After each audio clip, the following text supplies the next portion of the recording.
ओम साईनाथ, मैं पूजा आज एक बार फिर आपके सामने शिरडी के साईं बाबा द्वारा गोली बुबा की कथा साझा करने जा रही हूँ। दामोदर जी के अनुसार साईनाथ हमारे पार ब्रह्मा है। वह आनंद और चैतन्य की मूर्ति है। शिरडी उनका प्रसिद्ध स्थान हुआ। इसके उपरांत उनकी कीर्ति पंजाब, कोलकाता, उत्तरी भारत, राजस्थान चारों ओर फैलने लगी।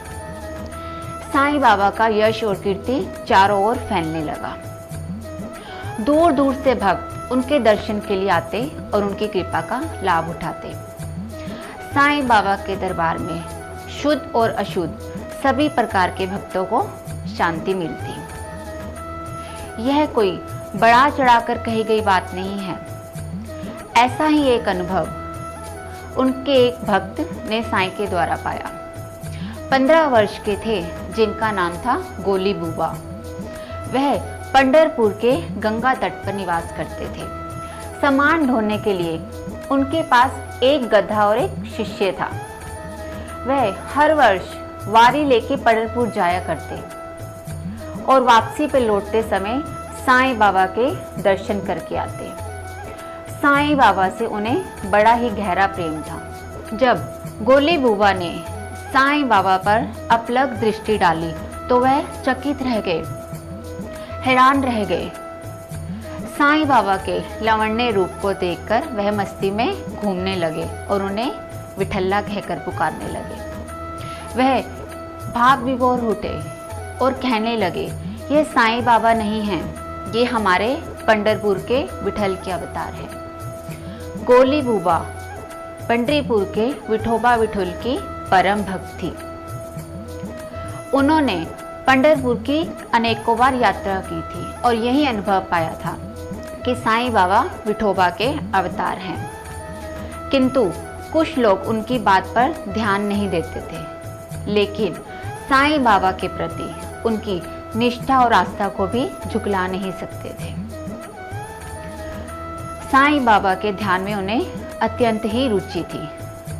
साईं बाबा हमेशा ही अल्लाह मालिक पुकारते और सप्ताह में 1 से 2 बार कीर्तन वे अपने भक्तों से करवा ही लेते थे। एक बार उन्होंने दास गणु जी को सप्ताह कीर्तन करने का आदेश दिया।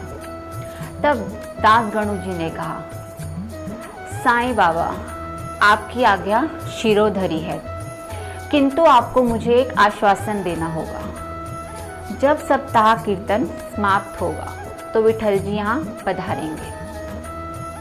साईं बाबा ने अपना विचार दास गणु जी के सामने रखा और उन्होंने कहा, अगर भक्त की भक्ति होगी, सच्ची निष्ठा और आस्था होगी तो विठल जी यहाँ जरूर अवतारेंगे। यह सब भक्त की निष्ठा और आस्था पर भी निर्भर करता है।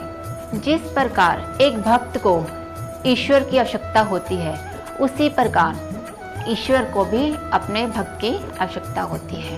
फिर किसी को कहीं जाने की कोई आवश्यकता नहीं होती। सप्ताह के कीर्तन के समाप्त में विठल जी के दर्शन किस प्रकार हुए, ये भी विचार करने योग्य बात है। काका साहेब जब रोज की तरह ध्यान में बैठे थे तो उनके स्वप्न में विठल जी पधारे। इसके उपरांत काका साहेब बाबा जी से मिलने मस्जिद पहुंचे। कुछ देर के उपरांत साईं बाबा ने काका साहेब से खुद ही पूछ लिया कि क्या विठल जी का आगमन हुआ था। काका साहेब, विठल जी बड़े चंचल हैं, उनका हाथ पकड़ कर रखना, अपनी प्रेम और निष्ठा से उन्हें बांध कर रखना, नहीं तो कब वे तुम्हारा हाथ छोड़कर चले जाएंगे आपको ज्ञात भी नहीं होगा। इसके बाद काका साहेब दीक्षित जी को दोपहर को स्वप्न में एक बार फिर विठल जी के दर्शन हुए। ओम श्री अनंत कोटि ब्राह्मण नायक राजाधिराज योगी राज परब्रह्मा श्री सच्चिदानंद सद्गुरु साईनाथ महाराज की जय। सबका मालिक एक। ओम साईं राम।